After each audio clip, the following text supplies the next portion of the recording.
All right, come in, have a seat. We are about to get nerdy. Okay, so in the last few weeks, you may have heard something about the government trying to figure out how to regulate Canadian podcasts. This story is a big deal, so today on this podcast, you're going to hear why this story has become so controversial.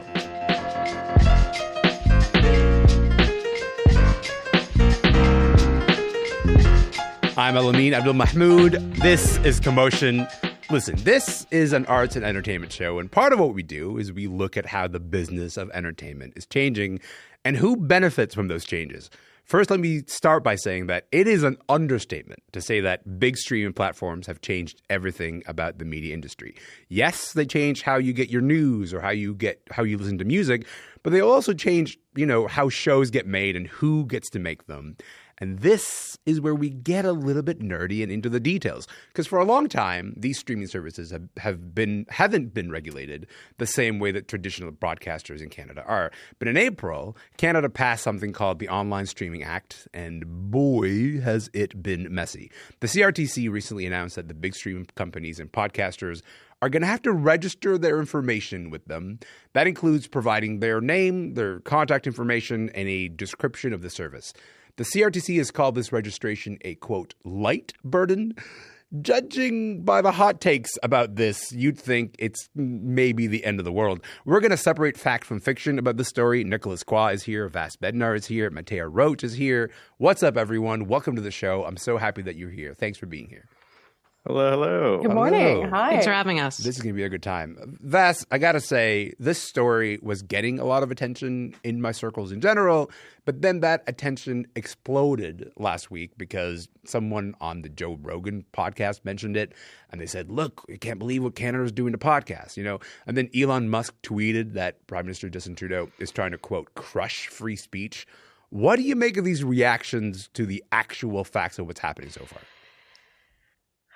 I think the reactions have been super interesting to watch. I think it all started when Glenn Greenwald picked up on it on Twitter, which I refuse to call X, but I sort of see it as, this kind of trope, right? Like that this false idea that any kind of regulation or government intervention impedes on freedom in some way, right? Or perpetuating, I think, the risk, this kind of false notion that digital platforms are purist kind of free market economies, right? When they're private companies that follow private rules that they sort of set for themselves. You're right. It seems like the end of the world, but basically the government is saying, hey, in the past, we didn't apply these historical rules that we have on traditional broadcasters to digital things, to the internet. Back in the 90s, we actually said, hold up, what's going on the internet with blogging and stuff? We're just going to kind of watch and see that. Now the government's trying to be a bit forward looking and say, major podcast platforms might actually count as being entities that broadcast and have a broadcast function. So if you meet these thresholds, register with us. Send us literally your name, your address, and a phone number we can call you at later. That's what they're asking for. Right. So that's all the information that we have so far. I think there's a lot of people worrying about what's to come next or anticipating that something might come next and they don't really know what that is. Nicholas, there's something about the podcasting space that makes it very susceptible to, this is the problem to free speech. How did free speech become a rallying point in the podcast space? Well, it's that sort of the importance of the value of free speech is kind of stitched into its history. When this sort of technology started and the initial culture formed around it in the mid-2000s, podcasting then was an extension of blogging, which was also an extension of sort of an effort to be an alternative to mainstream institutions, which at the time was responding to sort of the sort of breakdown in independent sort of reporting when it comes to the Iraq War here in the United States. Right. I think what we're seeing right now is it's kind of like the classic free speech as red meat for further political ammunition on the part of a particular, let's call it libertarian to right wing constituency, Sure. if you want to be very so diplomatic about it. But it's not. I kind of feel like it's a little separate from for what the sort of free speech idea and ideals originally, as it originally pertains to podcasting. Mateo, there's an intensity about this, right? There's an intensity about sort of trying to defend podcasting from any incursions, but we don't really even know what these requirements are going to go beyond, hey, give us your name and literal phone number at this point. So that's the information that we have right now. But you were just out of the Vancouver International Film Festival. You were talking to people about the CRTC's registration requirement. What was the reaction out there? Yeah, so I will say, because it was a film festival, we were mostly talking about sort of the new regulations for video streamers, but we did have a conversation as well about sort of podcasting, YouTube, things that are less similar to traditional film and TV. And I think, it's unclear, and there's a lot of trepidation right now about what other requirements the CRTC might begin to impose on these podcasting companies. Sure. If you look at the Broadcasting Act and the way that things like radio and television, more traditional media, have been regulated, there have been requirements for Canadian channels. Basically, if you're going to have access to Canadian airwaves, you should be producing a certain amount of original Canadian content. And there are sort of requirements about what sorts of things you're actually offering to consumers. And so I think a lot of the sort of trepidation is, okay, well, if we're trying to kind of modernize our legislation that governs broadcasting to also include things like podcasts, does this also mean that we're going to subject podcasting to some of those same content restrictions? And I think that that's from people in the industry where some of the more trepidation around, okay, well, what does this actually do to your ability to create content is coming from. It's not as much this sort of generalized panic around free speech. Well, I was going to say, Vas, when we talk about what are some of the restrictions that you apply to broadcasters in this country, for example, we're all fairly familiar with like the CanCon rules, right? Like if you are going to operate a radio station, you have to play a certain amount of Canadian music that sort of promotes, like the arts in this country. I think maybe some of the fear, and maybe it's a misinformed fear, but some of the fear around this sort of the conversation about podcasting is like, well, how does that end up applying to podcasts if they're just trying to sort of make themselves available in this country? And so far what the CRTC is saying is like, this is going to apply to companies that make over $10 million in annual revenue. Very few, if any, of sort of private podcasts in this country would meet that threshold. But we're talking about like places like Spotify and Apple. They do meet that threshold. So what kind of regulations are the CRTC looking into right now? So, and CBC Gem or CBC Listen, I think might fall under this, but it's not quite clear. I think we have to move away from looking at just the shows themselves and remember that these companies are platforms that curate our listening, right? So when we're using the word rules, they have rules. They algorithmically manage what we can find and see. And we feel that we have some kind of control and ownership because we can use the search bar, but we can't search for say Canadian content, or in our Spotify Wrapped, we don't get data that tells us about our consumption. So in terms of what we could see later on down the line, probably something that will follow what's happening, what might happen with Netflix and Disney Plus, where this legislation used to be mostly confined. And we're focused on discoverability of Canadian content and then the ability to leverage or levy, some fees that go back to reinvesting in the sector. And I do think it's important to stay open to. There's an idea that digital is infinite, right? And that you just cannot compare it to radio and broadcasting television, which have like fixed amounts of bandwidth. But when you look at the volume of content that these platforms actually show, it's not infinite. And when you compare even Netflix to Blockbuster, and I know those aren't podcasts, Netflix Netflix doesn't have as many titles in its library as the typical Blockbuster video show used to have on its shelves. Right. So when we think about what we have access to and what we want to protect or elevate or help people access, this is a values-based, kind of competition intervention from the Canadian government that's poorly rationalized, actually. But the fear, Vas, if you can speak to maybe what the fear is that these companies, they can up and leave, right? Like they can up and leave. Like if you are a radio station and you go to the CRTC and you say, hey, I'd like to renew my license, they can sort of impose some conditions on you, and like you need to meet those conditions in order to operate in this country. Whereas if you are a Disney Plus or if you're a Spotify, theoretically you could go like, that's too stringent. I'm going to just stop operating in this place. That is the most dramatic version of this. But is that a reason for the CRTC not to look at regulating these institutions?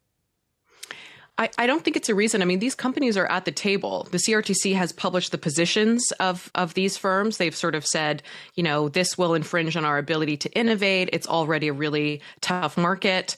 But this is a tough market that they control in their favor. And they've changed, remuneration, et cetera, et cetera. So I think fear comes from the uncertainty, and the uncertainty comes from the fact that these details are going to be hammered out in the regulatory process, not the legislative one. So when you have a piece of legislation that's poorly rationalized, bad storytelling, seems clumsy, there's a vacuum, and fear will fill that vacuum, and you'll hear words like censorship, and we'll talk about free speech, which sort of pollutes what this whole policy was even trying to do in the first place. I'm glad you brought that up, because both Spotify and Apple at this point are like, yeah, it is fine. We will register. It is not a real problem to them. But Mateo, we should say the Canadian podcast industry is pretty heavily dependent on those platforms, on Spotify, on Apple, to distribute their content. So what's at stake for homegrown podcasts and companies like you're a part of, like for example, Canadaland? Yeah, for sure. So I want to say, first off, anything that I say is not to be taken as like a company position, but just sort of my analysis of it as a journalist and as someone who's been covering this from a policy lens. So I think in terms of what's at stake, discoverability is a huge issue for podcasters, particularly for people that are beginning to create content, right? I think if you have an established brand and you're getting featured, say, in the little bar on Apple Podcasts for this is local news, local Canadian content, maybe, you're able to use these platforms pretty well to develop an audience as it exists right now.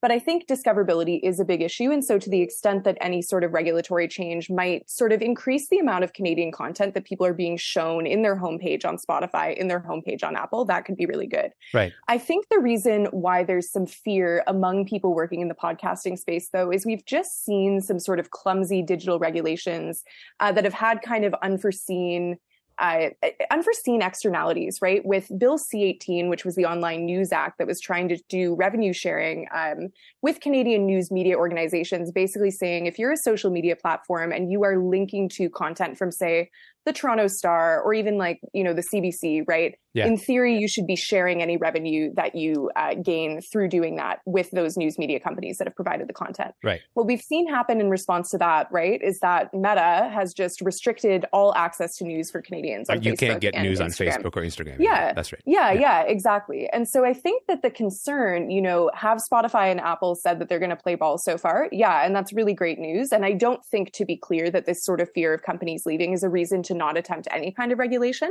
But I think because we've seen in other sort of attempts to legislate the digital world, these sort of pullbacks from these large tech companies, that is where the fear comes from. And so it doesn't feel totally unfounded to me. Well, but isn't this the fear there like precipitated largely from what I would sort of characterize as bad action, like bad actor behavior on the part of Meta?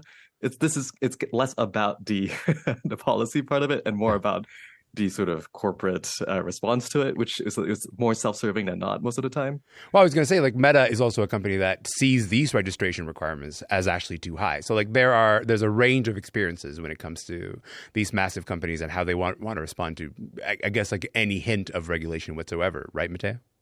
Mm-hmm. Yeah, I would say so. And what Meta does and sort of their tolerance for being regulated is not necessarily going to be the same as Spotify's tolerance or Apple's tolerance.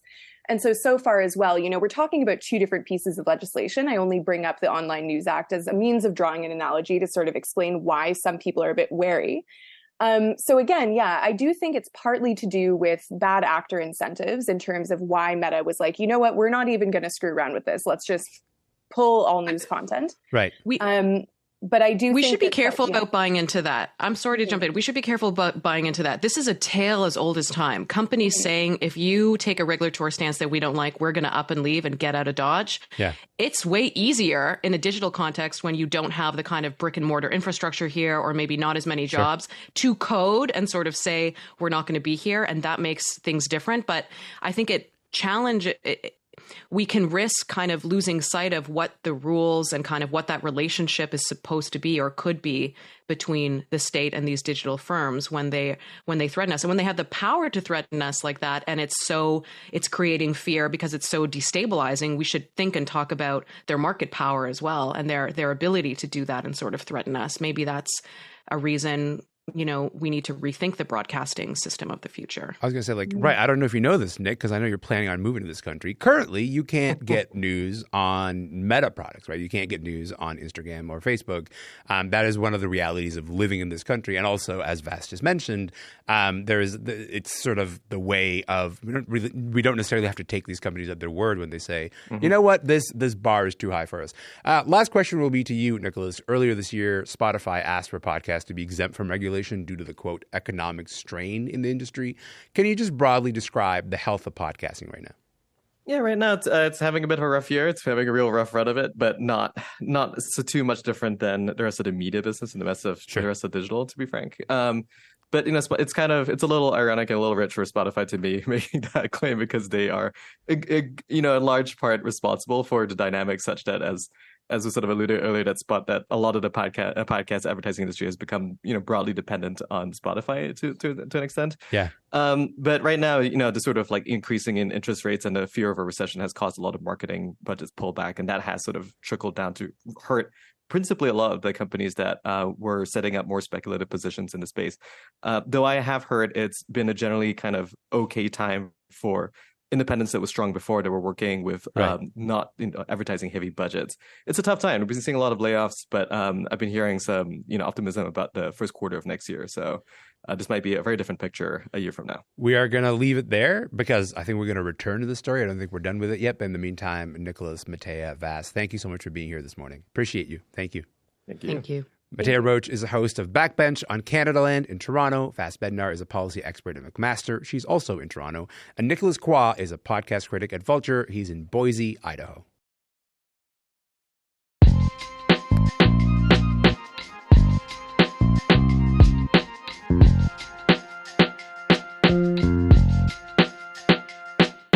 I'm Elamin Abdelmahmoud, and you're listening to Commotion. Listen, you probably already know that Amazon is the world's largest online retailer.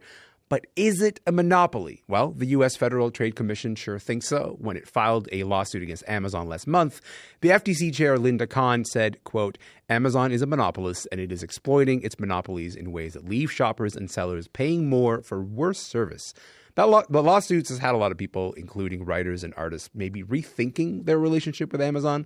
Someone who's already done so is the author Cory Doctorow, and you can find his books and ebooks on sale on Amazon. But you're not going to find the audiobook versions there. He self-publishes his audiobooks to avoid Amazon's audiobook platform, Audible. Cory, I am so excited to talk about this because very few people are taking the position that you're taking. Welcome to the show. How's it going? It's going great. It's very early here in Southern California. Like most Southern Californians, I'm actually a Canadian. We're like serial killers. We're everywhere. We look just like everyone else. Well, listen, you have a new novel, first of all, coming out next month. It's called The Lost Cause. It's going to be your third book out this year. How do you do this, man? How do you have time to write all these books? What is going on there? I write when I'm anxious. I came out of lockdown with 9 books. So wow. It's a good life if you don't weaken. I'm good. First of all, I appreciate the Tragically Hip reference, and second of all, I'll tell you this, man. Don't tell my editors that. That is not. That's because they're going to say, "Well, if Cory can do it, why can't you do it?" I want to talk about your new book and the fact that it's going to be available anywhere the books are sold, including Amazon. But the audiobook version is not going to be on Audible, which is their audiobook platform. Why is that?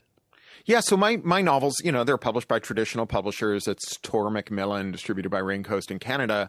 And of course, Audible or Amazon carries all of those books because it's one of the big 5 publishers. But Audible, which, undoubtedly is a monopolist, more than 90% of the audiobook market, they have this non-negotiable policy that says that unless your book has it's called digital rights management, they won't sell it. And we could talk all day about what digital rights management is, but the thing you need to understand is that digital rights management is encryption that locks the file to Audible's players. You can't move that file into something that Audible hasn't approved. So I record the audiobook once, and then it lives on the platform, and it cannot be moved to any other platform. That's right. So if you buy the audiobook, right, you can't quit Audible, throw away your Audible app, decide to go with some other company's app or open source app or whatever, and just move that file over. It's as if like every time you bought a book off that table at the front of Walmart, you had to read it under a Walmart light bulb in a Walmart chair on a Walmart case. Right. And you can see how that's bad for readers, right? But it's particularly bad for writers, because when you're held hostage by Audible, I'm held hostage by Audible, because when Audible says, we just finished the Darth Vader MBA, so we're altering the deal, pray we don't alter it further, it's just gotten materially worse for you. What are you going to do, right? Am I going to say, great, I'm not selling on Audible anymore, and now I have to believe that my audience is willing to throw away not just my books, but all the books they've ever bought in order to follow me to greener pastures? So this is why, last year there was this ghastly scandal, Audible Gate, where Audible was caught stealing about $100 million from independent authors who sell on the platform with a kind of accounting trick that I think is best understood as a form of wage theft. What can you explain that a little bit more? Yeah, sure. So Audible, like a lot of Amazon services, they want to lock you to the platform in as many ways as they can. So you can think of like Prime as a way of locking you to the platform. You're prepaying for a year's shipping. So you'd be an idiot to shop anywhere else. And indeed, when people have Prime, 90% of them start and end their searches on Amazon. If they find what they want, they don't buy it anywhere else or comparison shop. With Audible, they want you to buy a subscription, so that if you hear about a book that you want to get on audio, you've already prepaid for it on Audible. So you'd be a fool to go anywhere else. Right. Now, to make that subscription as sweet as possible, Audible was offering this no questions asked return policy that they were super aggro about. You would listen to a book maybe 3 times, and over the next 6 months, you would be bombarded with messages, emails, pop-ups, in-app notifications saying, hey, if you didn't like that book, you can return it, no questions asked, and get another book. Now, what they didn't say to anyone, including the authors, is that if you return the book, they clawed the royalty back from the author. The authors didn't get royalty statements that showed that. What they saw is that you had a net sale of 5 books, but you didn't know if that was 50 books minus 45, that they inveigled 45 of your satisfied listeners into returning at your expense. And it wasn't until they had this glitch where they dumped 3 weeks worth of returns in one go, and authors went, wait, how did I sell minus 11 copies last week? That people figured out what was going on. And one of the people who, and this is not Audible's main platform, this is then called ACX, the Audible Content Exchange. It's their self-serve platform for small publishers and indies. One of those indies was a retired forensic accountant in the UK who writes thrillers about forensic accounts, which is something I do as well. I feel great kinship to her. And she was like, oh, wait, there's never just one ant. So she went through all of the royalty stuff where how they said they calculated royalties and how the royalties were showing up on these statements.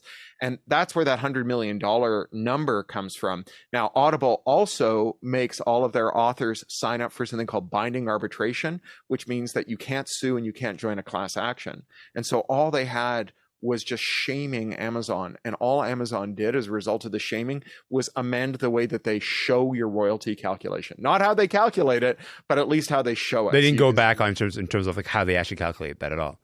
No. Okay, I'm guessing that the main obstacle for authors in terms of publishing, self-publishing an audiobook, it's not logistical, it's financial, right? Do you have any idea how much money you've lost by not selling your audiobooks through Amazon? Yeah, it's hard to know exactly because, we don't have a parallel universe. But my agent's a kind of high-flying dude in New York. He's like the agent for the Norman Mailer estate and Philip K. Dick's estate and Arthur C. Clarke's estate. He also represents some people who aren't dead. And he told me including you, that, yes. Including me. He told me that if I hadn't been so stiff-necked about this, I'd have paid off my mortgage and I'd have a fully paid-up college savings fund for my kid. So It cost me something. But that's changed because of crowdfunding. So, like, the real problem is that because 90% of audiobooks are sold on Audible, if people don't find your book on Audible, they assume it doesn't exist. And so nobody goes and shops anywhere else. So doing these crowdfunding campaigns on Kickstarter has really drawn people's attention to it. And I pre-sell a hell of a lot of copies.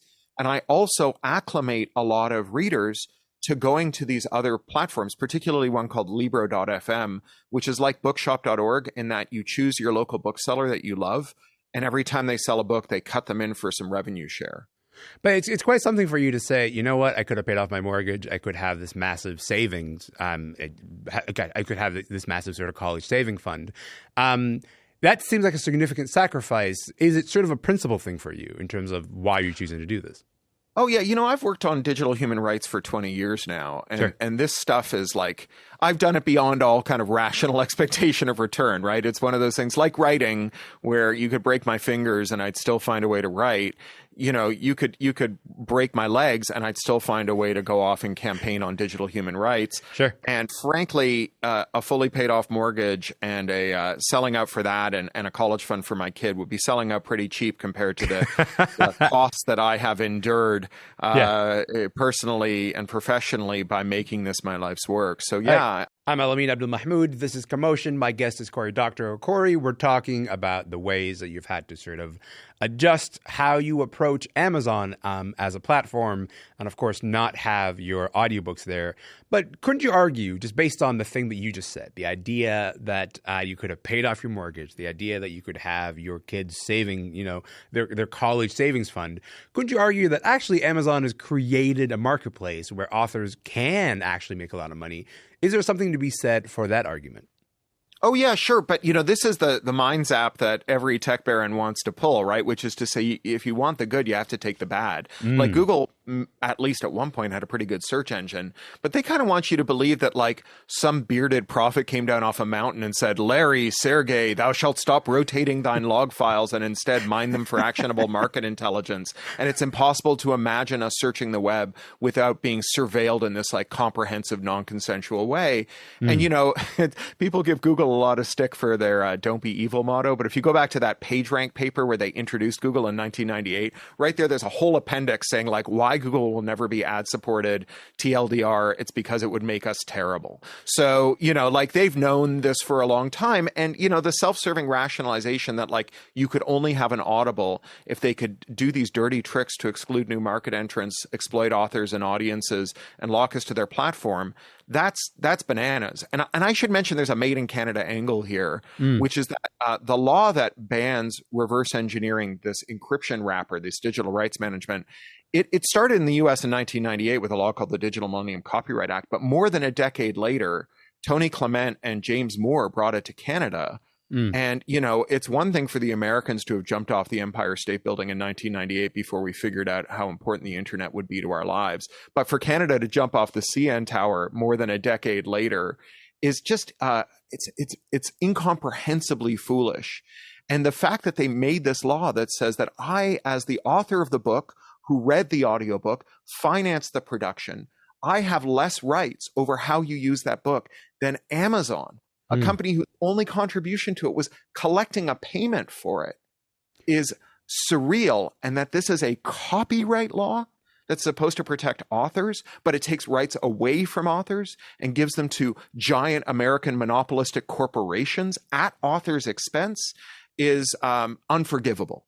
And we say all this, but the larger context is also like you do have a relationship with Amazon because your books are also still available for sale there. But that's because they don't seem to compromise your ability to own the book and say like this is my book, right? Like it does not impede on that. So how would you describe your relationship with Amazon as an author? Uneasy. Okay. They are hugely important to my future, right? Sure. When they had a dispute with my publisher Macmillan and took down the buy links, it meant that it was much harder to sell books. Sure. And I think that you're pointing to something really important about why we care about competition law. There's been this vogue for like 40 years since the Mulroney-Reagan era to think that the only reason to enforce competition is to make sure customers don't get price gouged, what's called the consumer welfare theory. But really the origin of competition law, going all the way back to, the 1890s and the Gilded Age, is that when companies get too much power, they're like too big to fail, too big to jail, and they become de facto regulators. You were just talking about what it means for the Canadian government to make regulations about podcasters. Well, you know who makes regulations about podcasters? Apple. Right? Apple's decision about what you can and can't say on your podcast will forever be more consequential than anything that the Heritage or the CRTC says about it. Because if Apple says it, you disappear from the world. And that kind of market power in the hands of unelected, megalomaniacal Bond villains who literally spent millions of dollars on a penis-shaped rocket is just, foundationally unwise. If there's one thing I've learned from those James Bond documentaries, it's that we should have Dr. No to be in charge of the world. We have maybe like 35 seconds left here, but we gotta maybe leave it with this.